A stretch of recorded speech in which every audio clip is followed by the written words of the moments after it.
Hi, Judy Haddad here, owner of Orange Purple Passions, My Healing LLC, and founder and executive director of 5 Purple Oranges, my charity founded after the death of my son Elan when we were hit by a truck in Dodge County, Wisconsin. Today I'm going to finish up my faith journey so I can move on to purpose. So, working without my notes today. Where I left off, for those of you keeping track, I had started this coaching program, trainer organization with my coach so I could coach others.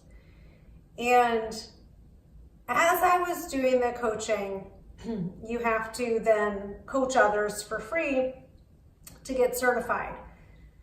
So I started this I started with Adam fall, maybe August of 2017. And I believe what helped me more than just coaching others was not just the trainings on what to do with my clients, but all the work we put into me. It was as if I had delayed my therapy process, for a lack of a better word, after Elan's death. I had been in limbo for a lot of that time. After Elan was killed, I told you guys that I went to a therapist that was through work. You could get a few free sessions to see, and I talked to this one lady and I was like, well, this isn't doing anything for me. I feel okay. I had a lot of friends begging me to do Compassionate Friends, but I had talked to a man who had lost a child as well, his son as well, and he said, you know, it worked for my wife, it didn't work for me. What worked for me in the meantime was not only my focus on everything that I was, and maybe in a lot of ways it was a big distraction, but I had Circle of Hope, which was my trauma yoga classes with my friend Patricia. So those helped.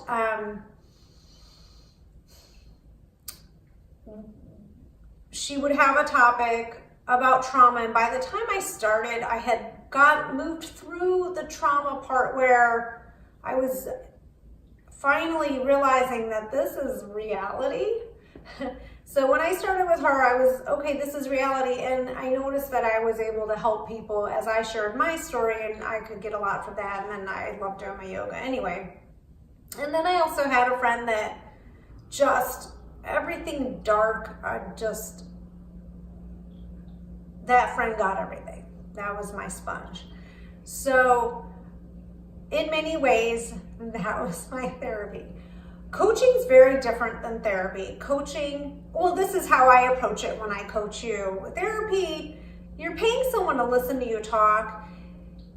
Maybe they give you advice. Maybe they help you figure out the why you're feeling the way you're feeling. But in coaching, we give you action. So I felt it really important. I did a lot of meditations with my coach, hypnosis with my coach. That wasn't part of my training. It was part of getting me back to me. So I walked into this coaching program with the idea of, it's another tool in my tool belt to work with my clients who come to me for raindrop, or work with my clients for my business, or work with my clients, and maybe I'll just be coaching my clients as opposed to coaching my team and my small business. I'll just maybe take separate clients. And all of that was in my head, all right, I'm just gonna make this investment. I'm gonna pull down some money out of it at the end of the day. But then it turned out into this investment in my healing. And I didn't realize that at the time. So this was all towards the end of 2017.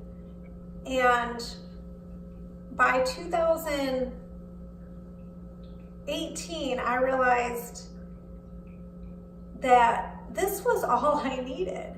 I stopped feeling like I needed to attend all these other events where I'd be getting the same message. This one-on-one interface worked for me. I was a little more honest. I was able to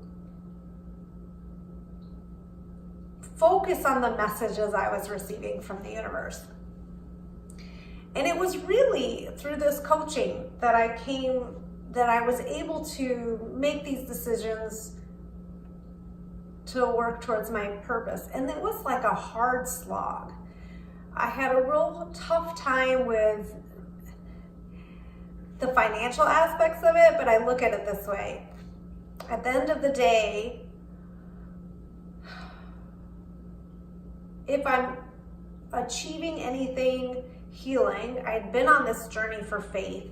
I could sense that every time I went to a new event or took a trip, even just for pleasure, or started some new venture, I was on this journey I was searching for something I didn't have. I feel so much stronger now. I definitely recognize the signs I was receiving all along were there for a reason. I believed in them for a reason, and that was what I needed to hold on to. So what I expected to be like a short, like 12 weeks turned out to be, I think I had signed up for 12 weeks, turned out to be over a year. And every time my coach and I tried to move towards business stuff, let's talk about, marketing, or let's talk about public speaking, or let's talk about like any of these branches of this, what you're doing with your job, I would find that I still had a deeper need for the healing, finding my faith, finding my purpose. And I found that as well through my practicum when I was coaching the women who signed up to coach with me. As you're dealing with someone else and discovering all these avenues that are helpful to them, it opens your eyes to what works for you. I'm usually really terrible about that. Like, I can tell anybody, like, do this, I know you're gonna feel great. It doesn't mean I'm going to do it. I have been told for like years, you know what's great for you, what jumpstarts your day? A cold shower. Nothing feels better. It like sends all this blood to your brain. It's fantastic. My coach would mention it. Like, there was one of the hosts on Hysteria podcast was like, that's the hill I'm dying on, cold showers. I'm like, cold showers. I hate being cold. I love being warm. I end my shower every time I take a shower with a cold shower every freaking time. It's amazing. So I'm really slow. I'm extremely skeptical, and I'm really slow to be pulled into all these things. I mean, when I tell people that I coach, I always feel like, God, that sounds like so stupid. Like we all think of like snake oil salesman stuff, and all these like Tony Robbins, and kind of like a smarmy type person, and it's really not what I do. When I work with my clients, it's all about figuring out all that stuff you're not telling yourself. Like, what's all that stuff you're telling yourself that's bad, that's negative, that comes from childhood? Because we all have that, or it comes from what other people are telling you. We all have that. We all need to slough that off. And what's all that stuff that you haven't told yourself? What are you afraid to really want? What are you afraid to really dream? What is really inside there?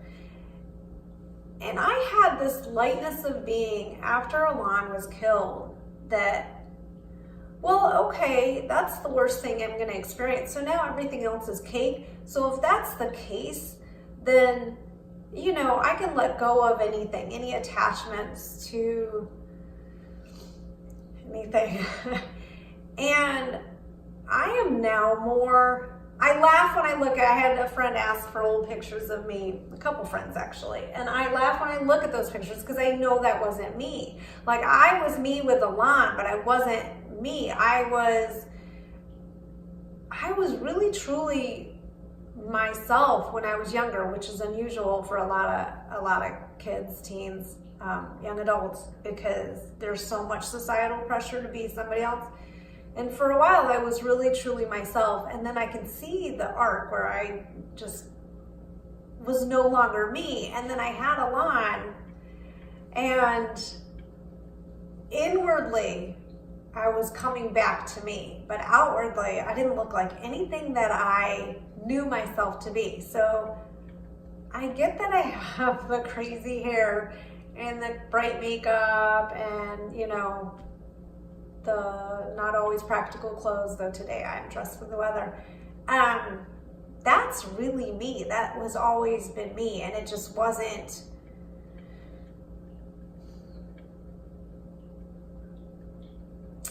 acceptable in a lot of ways, and it wasn't, and my life was designed to be convenient. When you have a kid, that's sort of what you have to do. So, but now I'm back there, and I wish I could have been this person with the lawn in a lot of ways, but he had that. I was always there inside. So 2018 is where I really see the transformation that all of this coming to faith helped me with. It was like a back and forth, a struggle, but I started to slough off so many things. I stopped caring about the money that I had dumped into this business that I now don't give two craps about. I had stopped caring about, I stopped trying to find things to fit, to make me feel a certain way. I stopped sort of, my goal that year was streamlining. I think I had 2 words for 2018. I don't even remember the second word because I really streamlined. So I like stopped going on work trips. I stopped caring about so much that I was only caring because I was told to care about it. And it just felt so releasing to be that way. And I had come full circle. And I think once I allowed myself to acknowledge that the trauma I experienced was like a real major thing, it might have upended someone's life even worse than it upended mine. Like I beat myself up over that all the time. And once I looked at that and was like, you know, it's only been 4 years since your kid was killed, and you had 3 of that was 2.5 of that was, you know, dealing with the criminal case, and 2 of that was trying to get your charity up and running. And like, you know, that's a lot to take on, to find your place after going through all of that. So I gave myself permission. I found my faith. I let go of so much. That's really how it works, isn't it? You ask for what you want, you're specific, and then you let go, and that's where you find yourself. So I'm going to move on to purpose, and I really hope that these videos are helping you, are inspiring to you. I'm sure at some point I'll revisit faith, because I know I took a lot of notes that I wanted to share at one point, but as I move forward, it's harder and harder for me to look back at where I was. I barely recognize that person sometimes. So thanks for watching.